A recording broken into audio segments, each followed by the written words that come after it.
السلام عليكم. مرحبا بكم اولا على قناه سفينكس تي في. وبزاف منكم اللي كيحاول كيقلب على شي طريقه ديال الهجره اللي تكون سريعه وتكون ما فيهاش بزاف ديال الشروط والعوائق من ناحيه الرصيد البنكي، شرط اللغه، شي حاجه تعجيزيه. اكيد ان كل واحد فيكم كيفكر في طريقه تكون سريعه وفعاله وما تاخذش بزاف ديال الوقت. هذا الفيديو ليكم.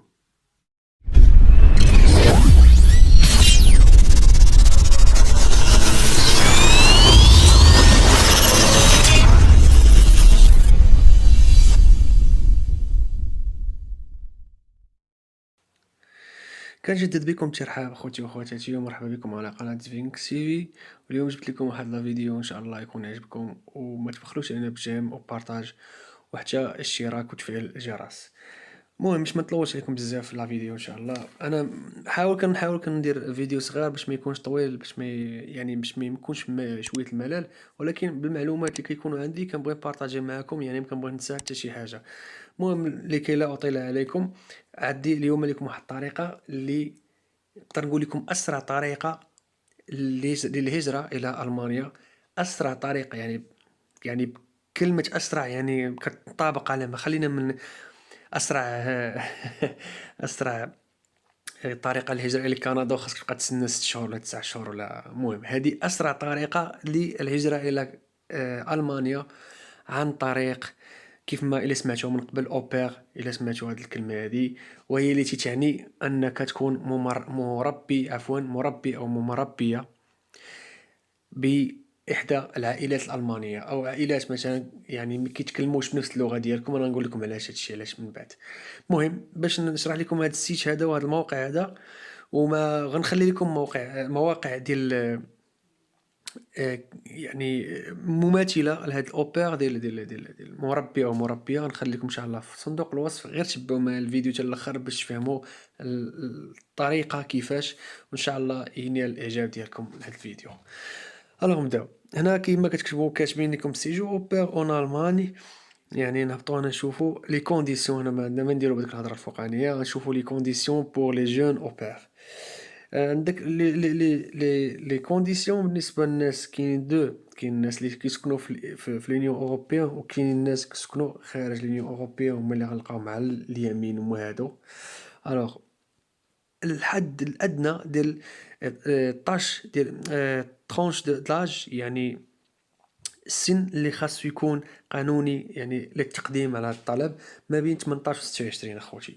18 و 26 سنه، 18 عام بالضبط و 26. 26 عام يقدر يكون 29 وسيمانه، يقدر ما تقبلش. 26 عام هي 26 عام. 18 هي 18، قل منها ما كاينش، قشر من 26 عام ما كاينش. وتكون عندك واحد لا كونيسونس دو باز اون المون، تكون عندك واحد درايه ب التكلم باللغه الالمانيه، ولكن ماشي شكل بروفيسيونيل او شكل احترافي، غير نيفو A1 او A1 كيف ما كيسموه بالالمانيه، نيفو A1 من اسهل نيفوات. ماشي شي حاجه اللي معقده. راه اي واحد يقرا شويه الالمانيه غيدوز تيست A1 غيجيبو. كما بغيت نعرف نقول لكم ان التيست A1 تقدروا دوزوه في جوت.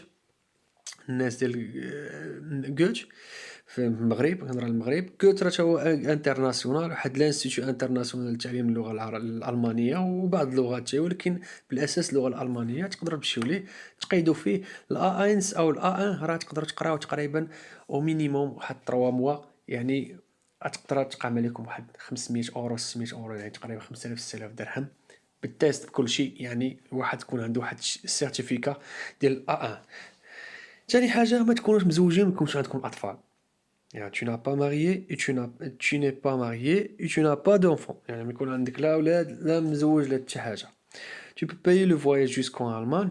تقدر تخلص تيكي ديال الطياره، وهذا راه ماشي شي حاجه من المعجزات. المانيا راه قريبه، راه ساعتين ونص 3 سوايع. مازال الناس اللي كيقولوا مثلا غادي الميريكان ولا كندا، كاين شويه التيكي اللي كتكون غاليه شويه، 1000 اورو ولا شي حاجه بحال هكا. المهم قال لك تقدر تخلص لو فواياج ديالك حتى لالمانيا. كيهضروا على لو فواياج، كلمه لو فواياج صافي دير تيكي ديال الطياره فقط، ما كيهضروش على شي حاجه اخرى من بعد. دوغي دو طون سيجور او بير، شحال غيكون الناس ديال اليونيون اوروبيان ما عندهم بدون قيودات اوكين ريستريكسيون، يعني حتى قيود ما كيطبق عليهم. ولكن الناس الاوغ لونيون اوروبيان خارج الاتحاد الاوروبي من عندهم من 6 اشهر حتى ل 12 موان، يعني حتى لعام حتى لسنه. هادي يقول لك لا بروميير فوا كو tu passes un séjour au pair en Allemagne، يعني اي اول مره كتبوستولي ولا كتدفع هاد اوبير اول مره. من بعد كتبين لك ريزولتا tu remplis toutes les conditions كيسولوك سوبر الالمان تاطون، يعني المانيا تنتظرك. الوغ هنايا بلوس دانفورماسيون سور لو سيجور او بير اون المان. هنا خوتي غندخلو مثلا، نعطيكم مثال نصغرو هادي شويه. صافي هذا هو الحد غير كيهضروا لكم هنا كاع لي ديتاي. خوتي غنخليكم هذا الموقع في رابط الوصف، راه كاع لي ديتاي بور بليس دانفورماسيون سور لو جور سور لو سيجور او بير اون المان. غتلقاو فيه لارجون دو بوش شحال غتاخدو، و طاش اي لو كونطرا كيفاش كتكون، غتلقاو فورماليتي دونطري اي فيزا، غتلقاو هنايا لي كيسيونير اللي تقدروا تقلبوا عليهم، ما عندكمش اجابه عليهم، تقدروا تلقاو هنايا في الفيك سور الالمان. هنا غتلقاو كلشي. الوغ اللي كيهمنا حنايا هو هادشي اللي غندخلو مثلا ارجون دو بوش. غنعطيكم غير سبب المثال باش ما يطولش لكم الفيديو، باش ما يكونش طويل بزاف. غندخلو ارجون دو بوش طاش اي كونطرا. هنايا كيعطيوكم كاع لي زانفورماسيون اللي غتحتاجوهم، كونطرا اوبير لا طاش شنو غديروا لا طاش ديالكم، لارجون دو بوش شحال غتاخدو، اي كوفير طون دو ترافاي طون ليبر اي كونجي، عطوك كور دو لونغ اسيغونس فري دو فواياج كوندوير اون المان، يعني كاع لي زانفورماسيون اللي تحتاجوهم. نعطيكم اخوتي لافونتاج ديال هاد اوبير اللي بزاف الناس اللي ما كيعرفوهاش. اول حاجه هاد لاطاج ديال هاد اوبير، اول حاجه كتفتح لك افاق ملي غتمشي لالمانيا، يعني انك عندك واحد جوج ديال الاهداف. الهدف الاول انك غتمشي تخدم عند ديك العائله اللي غتكون مربي او مربيه، انا كنهضر على الذكور والاناث، حيت هاد المهنه هادي اغلبيه كيلتجئوا لها الاناث، وكانت من قبل كانت سميتو اوبير فيمينا، يعني غير بنات صافي فقط، يعني هما اللي كانوا كيبوستيلو. اما دابا ولاو كيبوستيلو دراري ودريات، يعني بحال كثير، يعني 80% ولا 70% دريات، وما تبقى كيكونوا دراري. الوغ شنو هو لافونتاج اللي عندك في هادي اخوتي؟ لافونتاج اللي عندكم اخوتي في هادشي هو انك عندك جوج ديال الاهداف. الهدف الاول انك كتمشي كتكون كمربي او مربيه لهاديك العائله، يعني مربي او مربيه كتعتني بالاطفال، بحكم ان الاب والام مثلا عندهم واحد الشغل اللي خاصهم يخدموه على برا، وانت خاصك تبقى في البيت وخاصك تقابل هذوك الدراري الصغار ولا دري صغير ولا مهم الى اخره. مع انك تقدر دير دي طاش او حوايج اللي تقدر ديرهم في المنزل كمساعده، يعني بحال في الدار، يعني بحال في الدار عندكم كمساعده، مثلا تعاونوا على مثلا الكوزينه مثلا، تنظيف البيت، يعني ماشي حوايج خفاف، يعني ماشي شي حاجه اكسترا اوردينير، ما تحتاج شي حاجه اللي تعجيزيه، ولكن هكا معاونه. الوغ باش هذا هو الهدف الاول ديالك. اول حاجه غتخدم تقريبا ما بين 5 ل 6 سوايع في النهار، راه ماشي شي حاجه بزاف، يعني بالمجموع اون طوطال خصك تخدم 30 ساعه في السيمانه. 30 ساعه في السيمانه ماشي شي حاجه اللي صعيبه، راه سهله، واصلا انت في البيت، يعني في البيت يعني في الدار. والزوينه انهم هذيك العائله اللي كتخدم عندها كتاسيري لك الماكله، كتاسيري لك لاسيرونس مالادي، يعني في حاله ما الله يسر واحد مرض ولا شي حاجه، لاسيرونس ديال لي زاكسيدون، مثلا واحد الله يسر خرج شي حاجه، الا خرج برا ولا شي حاجه وقعت ليه واحد الحادثه، اشنو كيدير؟ كتاسيري لك حتى الكور ديال اللغه الالمانيه. مني كتبغي تمشي مثلا ملي تقبل وغتمشي تما ضروري خصك تقرا اللغه الالمانيه. هما هاد العائله اللي كتكون مكلفه بك هما اللي كيخلصوا لك الكور ديال الالمانيه، وكتعلم اللغه الالمانيه، وهذا افونتاج كبير، واللي غيقدر يخليك تبقى هنايا في الديار الالمانيه، تقدر تدبر على مثلا اوسبيلدونغ او تكوين مهني، او تقدر مثلا الى عندك مثلا يعني دبلومات ولا شي حاجه تقدر دير لهم معادله ديالهم مع المستوى الالمانيه اللي غتوصل ليه ان شاء الله، تقدر تخدم خدمه مزيانه وتقلب الاقامه ديالك اقامه شغل. وهاد تحقق شي واحد الشرط كبير، واحد المتمني اللي كنتي مثلا بغيت تمنى تهاجر ولا شي حاجه من البلاد. الوغ هذا هو لافونتاج اللي كاين اخوتي ديال هاد اوبير. الوغ باش غتقولوا لي واخا وكيفاش غادي نبوستوليو وشنو هما الشروط اللي باغيين. انا غادي نجاوبكم على هذا السؤال هذا.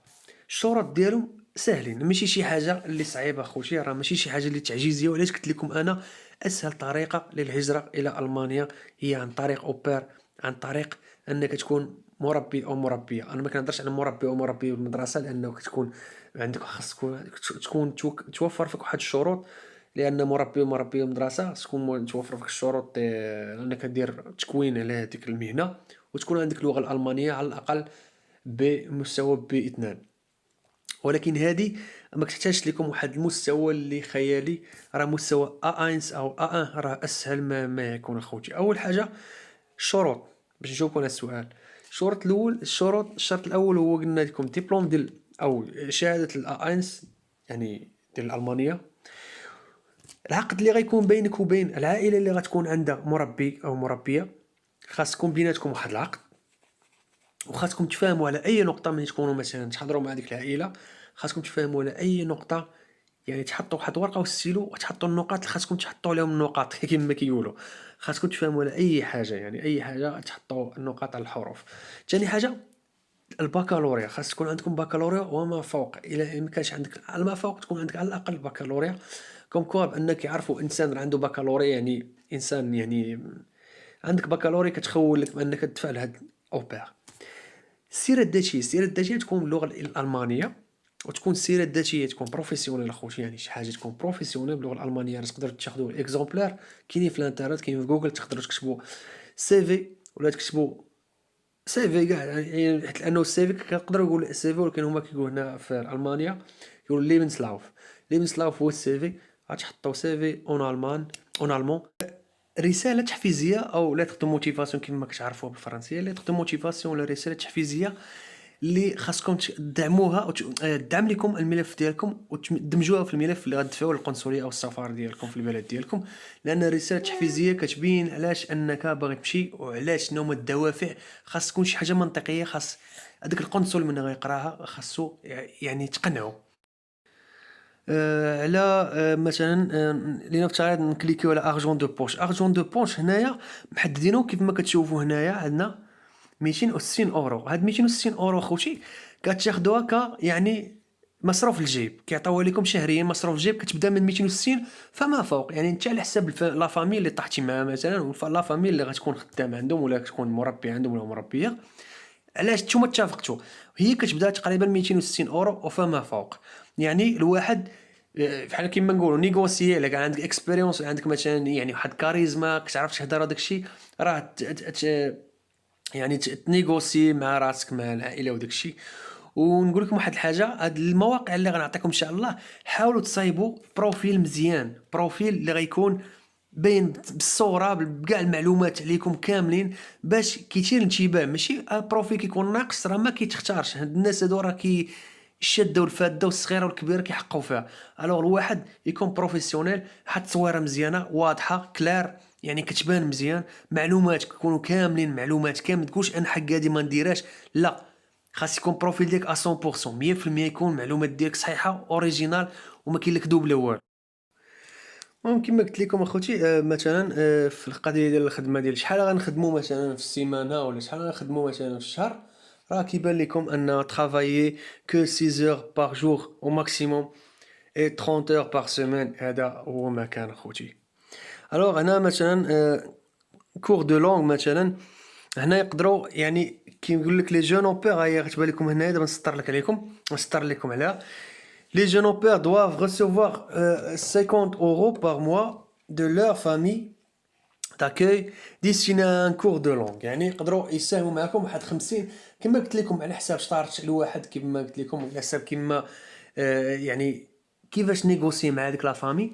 يقدر يكون الواحد عنده مع الهضره، عنده مع البارول، راه يقرا يقدر يجبد اكثر من 50 ولا 100 اورو كاع في الشهر. يعني ابار هذيك الفلوس يعني ديال ارجون دو بوش كيف ما قلت لكم. هنا كتشوفوا اسيرونس، فري دو فواياج، كوندوي نورمالمون، هادشي كامل غتلقاو اخوتي في صندوق الوصف. غتلقاو هاد لي سيت هادو اللي غنخلي لكم، يقدر الواحد يتقيد فيهم، يدير بروفيل ديالو يكون مزيان كما قلت لكم بروفيسيونيل، وان شاء الله يكون الخير. اللي جديد معنا كيف ما العاده ما ينساش يدير واحد ابوني ويفعل الجرس ويدير لنا واحد لايك اللي عجبو لا فيديو، وبارطاجي معنا باش تعمل فائده. وانا راه ما نخل ما نبخ... عفوا ما نبخلش عليكم حتى شي حاجه اللي لقيتها غنبارطاجيو مع خوتي، وشعارنا لا للاحتكار. والسلام عليكم ورحمه الله تعالى وبركاته.